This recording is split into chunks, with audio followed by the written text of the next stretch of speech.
Hello, everyone. Welcome back to my YouTube channel. And if you're new here, welcome. My name is Achila Yana. Today, I am releasing a Patreon exclusive of me talking about American Indian clothing. And this video is back when on my Patreon, I used to talk about multiple different topics relating to American Indian culture and history.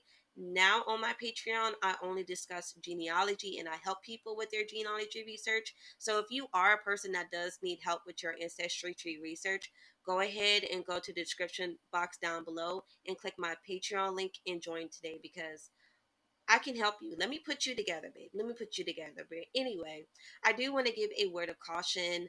I may have butchered some of the words in this video. I'm sorry. Please forgive me. But other than that, please be sure to like the video and also subscribe to my YouTube channel and click the all notifications bell button to get notified when I go live and when I upload a new video. So thanks again for watching, and I hope y'all guys enjoy this video. This video was requested by a fellow Patreon member. Shout out to you, Ashley, because I did not bother to really research much about Indigenous American clothing, but the findings I have found when it comes to this topic, it is absolutely amazing, and I feel like everyone should know. Okay, so without further ado, let's get right into this video. Okay, and I just want to start off by saying that not all Aboriginal American people had the same type of clothing. Yes, we may have had similar ways of making clothing. We may have used the same um, uh, wooden fibers, animal fibers, plant fibers to make the plants or whatever. Please keep in mind that each American Indian nation is different and they had their own type of style to them. Okay, so I just want to point that out there. All right, but first off, let's start off with Cherokee people. Now, there's a lot of things that people do not realize or really know about Cherokee people.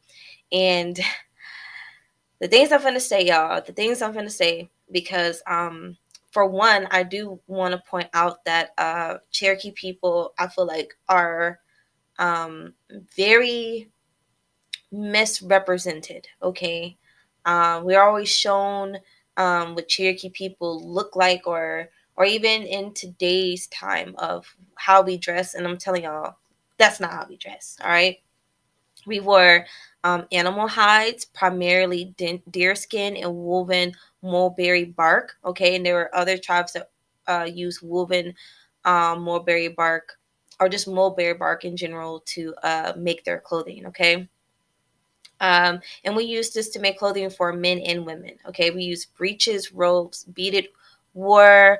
Um, bandoliers, beaded belts, and shirts were all made of soft hide and usually had fringe accents. Long deerskin wraparound straight skirts. Long deerskin wraparound straight skirts and fringed sleeve tops were traditional Cherokee women's attire. During the cold winter months, we wore furs, beading, and decoration, as well as accessorizing with headpieces, usually a single feather in the back with a band around the head, beaded satchels, bone breastplates, and jewelry were all common among the Anyawaya, aka Cherokee people. Summer clothes consisted of breechcloth made of soft tanned deerskin, and this will be pulled up between the legs, secured at the waist with thongs, which allowed the ends to hang nearly to the knees in front and back. A shorter version was also used because it required less material than, and also it was similar to a man's brief, which was tied at the sides with thongs. We wore simple skin belts until we were married, and had a deerskin purse, quote quote, suspended from the belt in the front. A knife made of flint, obsidian, or copper with a wooden or bone handle was worn on the right side of the belt. Men's moccasins were short with flaps on either side to help protect the ankles from brush. For hunting or warfare, Cherokee men wore leather chaps or leggings that went from the ankle to mid thigh and were fastened to the belt with thongs. Winter clothing consisted of deerskin shirts, fur robes, and moccasins made of beaver or muskrat skin, with the fur on the inside to keep the feet warm. The men had hats made of beaver fur or woven turbans made of hide or cloth. Um, they also wore ponytails on top of their heads, threaded or pulled into hollow tubes of bone or antler, with the tip of the ponytail protruding out.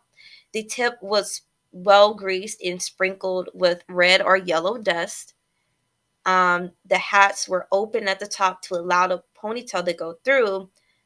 Around the base of the ponytail, a ring of hair was shaved or plucked out to a width or about 2 inches. The sides of the hair was neatly trimmed, exposing the ears or earrings. Okay. Also, men of the long hair clan, they did not wear ponytails. They did not have ponytails, but they did use cloth or leather headbands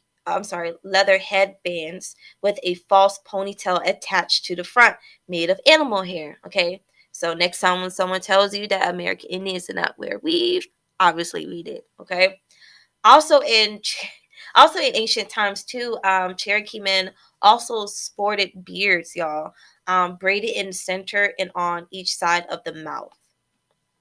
Okay, later, uh, Cherokee men adopted the style of shaving or plucking out the unwanted facial hair. Men's decoration consisted of woven belts, anklets, and wristbands made by their wives. Okay, so and just to point out there, Cherokee people, we did not wear the Plains Indian war bonnets. It's so much miseducation when it comes to that. We wore turbans, not plain Indians headdresses. So yeah, we did not wear those. Okay, we did not wear headdresses of that nature. Okay. Also, too, buffalo hair was the most common animal fiber in use in the late 1600s, though opossum hair was also used. These robes were woven in a variety of rectangular shapes and sizes. Small hair fiber articles, such as bands worn around the head, neck, waist, arms, and legs, were woven in addition to the robes. The Cherokee women made blankets out of turkey feathers from the neck and breast. They tightly twisted the inner ends of the feathers into a strong double strand of hemp or mulberry tree inner bark. On the base side of the fibers were twisted to form a netting, and the work was done from the bottom of the blanket up. A variety of materials were on hand for the Indian white people to use, in regards to making the garments that we wore. We use plant and animal materials to make our clothing. And of course, with more animal materials being used, probably because obviously they were more abundant. We use buffalo, deer, bear, and possibly some opossum, otter, beaver, and panther skins. Feathers were used in various ways. Porcupine quills were used for decorative purposes. The southeastern cultural area, including the states in the southeastern quadrant of the United States, was one of the only three areas in North America where large garments of woven wool or hair were found. Thong necklaces consisted of bone, claw, teeth, shells, copper plates, hammered lead, and large carved shell plates called gorgets. Men also had pierced ears with large shell or metal plates inserted into the hole, stretching the earlobes to great size. Okay, we have heard that before, right? Okay. Okay, ear stretching is nothing new. Okay, American Indian people, we did do that. Okay. Cherokee men um, often tattooed by pricking the skin and rubbing the wound with ashes from a fire to give the tattoo a dark color.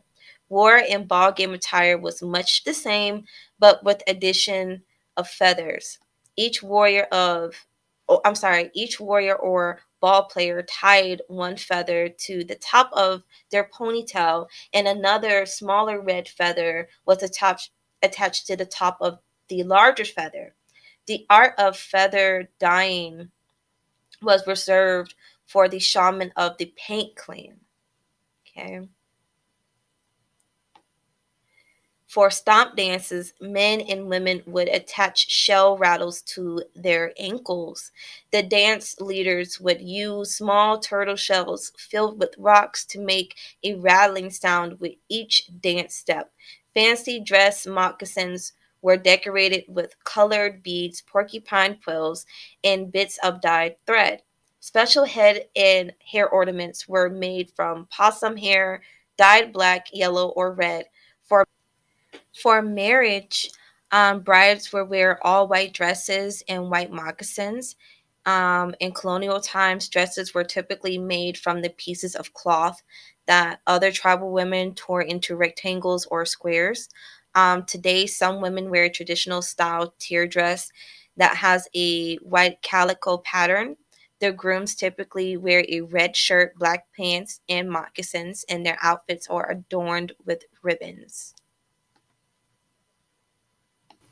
Okay, and now let's talk about the Cherokee tear dress, because when I came across the tear dress, I thought um it may have emerged from colonial times, but actually it hasn't. Um the garment we now call the Cherokee tear dress, um it has something to do with Miss Indian America. Okay, in 1968, a um, Cherokee woman named Virginia Strode, um, she was chosen for Miss Indian America. She competed and she was crowned in a Kiowa buckskin dress that she had borrowed from a college friend. However, W. Keeler at the time, that was appointed Cherokee chief, um, he was approached by a group of Cherokee women about Virginia's official wardrobe, and they felt like it was unacceptable for a Cherokee woman who was supposed to be representing Cherokee people um, dressed as a Kiowa.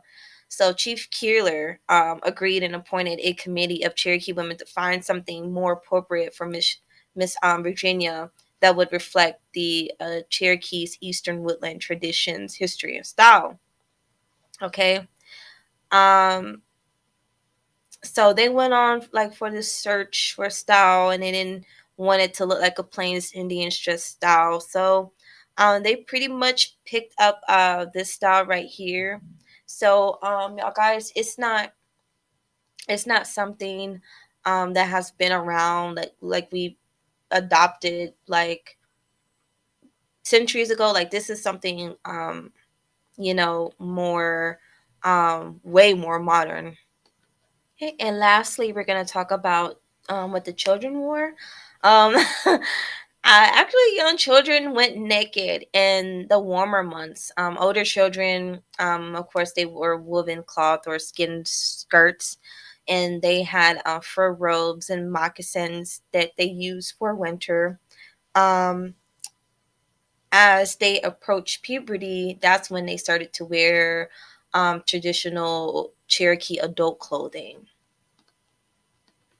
Okay, and to continue talking about the blankets, Because the feathers were long and gleaming, the blankets were not only warm and water resistant, but also decorative. Various designs were woven into some of the 21 more elaborate blankets. A variety of colors and types of feathers from other birds and fowls were used to achieve this look. From porcupines were used to embellish hide garments. The quills were dyed in various colors and sewed onto buckskin with deer sinew. They were also woven into bands that could have been used to attach and detach the outfit as a whole. Bast or inner bark was the most common plant fiber used. Okay, and we use majority of the plant fibers we used in clothing came from the mulberry tree, but also some was taken from the slippery elm as well. Fabrics of this fiber were mistaken for cotton by Spaniards because of its light color. Unwoven grasses, rushes, nettles, and mosses were also used for clothing by the women. The grasses and rushes were used to make a grass skirt similar to those worn today by Polynesian women. The mosses and some types of leaves were attached temporarily to the belts and used that way. Okay, now we're gonna head on over to the Choctaw, Choctaw, Choctaw, Choctaw, Choctaw. All right.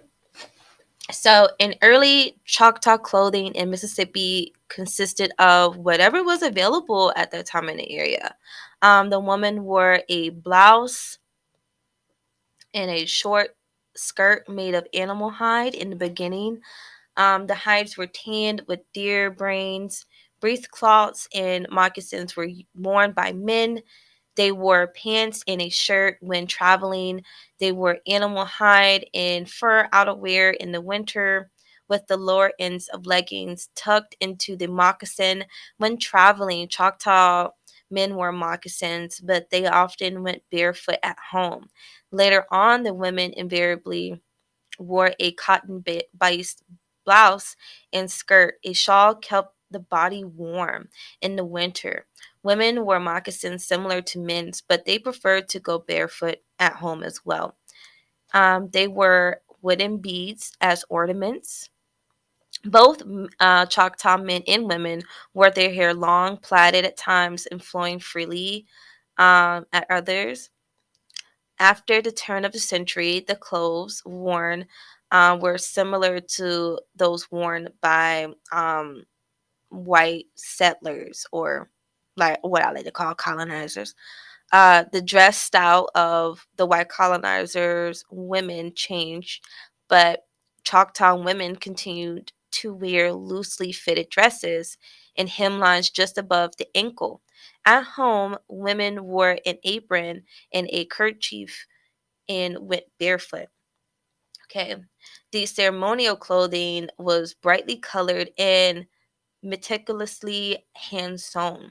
The origin and date of adoption of this distinctive dress are unknown, but is similar to the traditional peasant dress worn in Brittany, France in the early 1800s. The full sleeve dress has a flowing skirt with ruffles and requires up to 6 yards of colorful fabric. Okay, so you're gonna see in the next slide what I'm talking about right here. Um, this is the dress you see right here with the diamond pattern beads on it. Um, Today's Choctaw clothing is usually a solid color such as green, red, blue, purple, or another bright color with contrasting color trim. Mountains and valleys with a path or trail running alongside them are depicted in the decorative trim.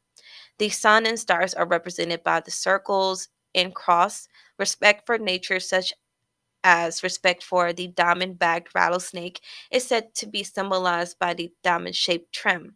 If you go into the woods and are bitten by a snake, for example, you have invaded his territory and should respect and be cautious. The Choctaw woman's dress includes a decorative white apron and contrasting trim and ruffles. It is both decorative and functional. Okay. The dress opening is determined by the woman's marital status. For access to nourishment for an infant, the unmarried woman's dress is open in the back, while the married woman's dress is open in the front. Um, a beaded decorative comb on the crown of the head is one of these special occasion ornaments worn with the dress. Earrings, a medallion, a diamond lace collar necklace, and a shoulder necklace are among the other beaded embellishments. When performing the Choctaw social dance, multicolored ribbons are usually worn at the back as decorations. A white handkerchief is worn at the neckline, and the outfit is completed with a pair of moccasins. Today, uh, traditional Choctaw dresses are mostly reserved for special occasions.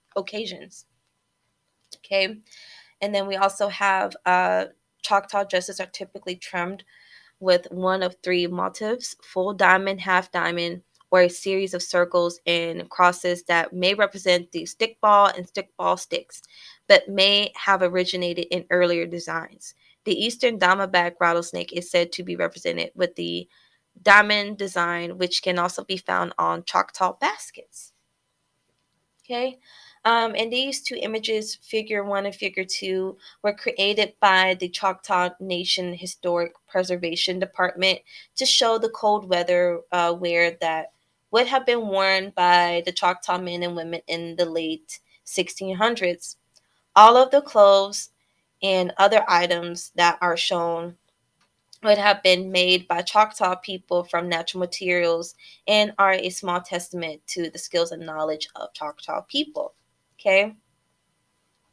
In figure one, the woman is wearing a warm cape made of soft turkey breast feathers attached to the neckliner. Okay. Um, Around her waist is a skirt made of twine fiber that was processed from the inner bark of the mulberry tree. Okay, women style moccasins made of brain tan deer hide protect the feet and lower legs. Okay, the necklace is made wilk sheet shell beads from the Gulf Coast. Oh,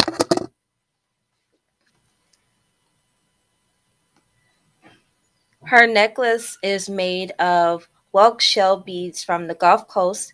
She is carrying a pack basket made of split river cane supported by a trump line across her forehead. Her facial tattoos, made with pine soot, were worn as marks of beauty. Okay. And then in figure two, the Choctaw man is pictured wearing a painted robe, anchi, made from a softly tanned fur on bison hide. A buckskin breechcloth hangs from his waist, and buckskin leggings protect his legs. He wears short male style moccasins on his feet. His tattoos, earned by valor on the battlefield, distinguish him as a successful warrior and a respected man in Choctaw society. And now we're going to move on to the Creek. Okay.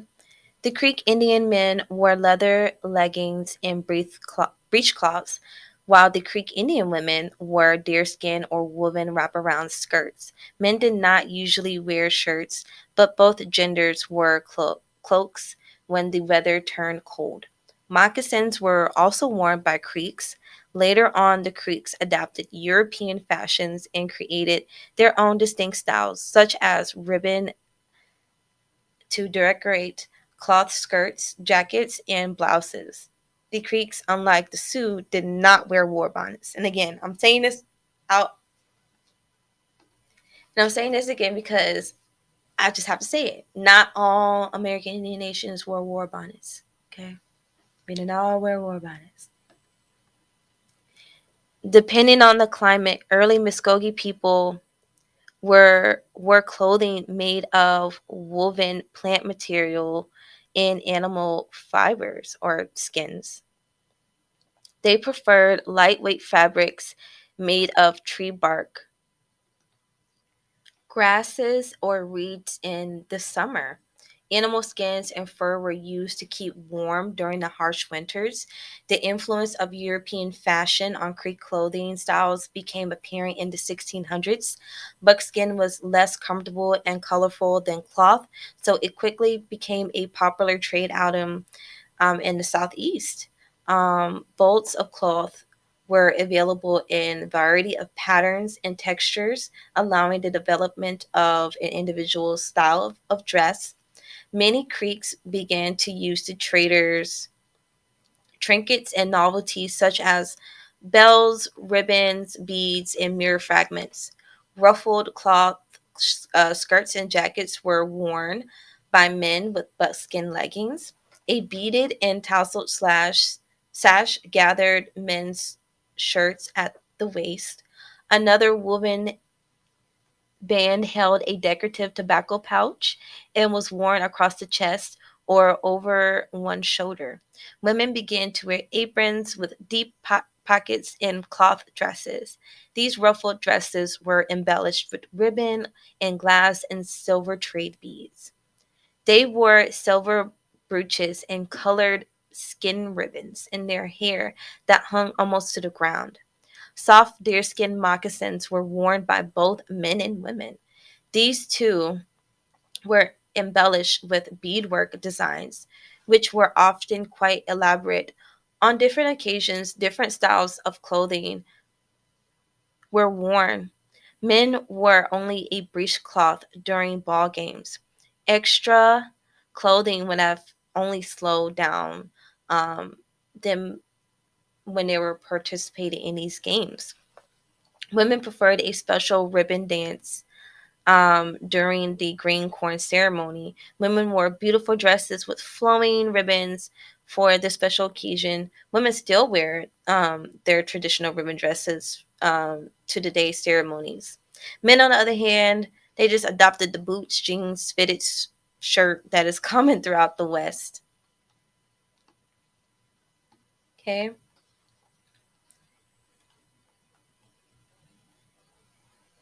Clothing was first made from animal skins, with deer skins being particularly prized. Tattooing was used to decorate the face as well as the arms and legs. Body and facial painting were popular. The bloodroot, a lovely white flower with a red stem and root that can still be found today, was used to make red paint. Ashes could be used to make white. The Creeks combined skins with fabrics as traders arrived in the 18th century, resulting in a remarkably exuberant style of dress. These shoes were made of leather, deerskin, or wool. Leggings and breechcloths are possible options. Colorful calico and silk blouses were popular among all. Tunics and shirts were also made of luxurious silk. Waistcoats made of brocade or cotton could be added. Armbands, girdles, and belts were made of multicolored silks. Cotton or silk turbans were worn embellished with feathers and beads.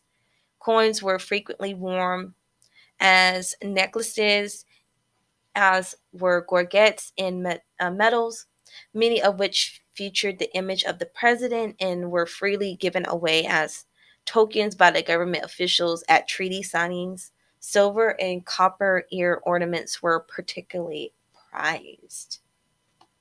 Okay, and that concludes today's lesson. So, thank y'all guys so much for watching. And hey, recommend more topics you want me to research and do videos on. Like, I enjoy this, yeah, because before this video, I had no idea that, well, Cherokee men wore beards. I mean, I guess it shouldn't be so shocking because anybody can have facial hair, right?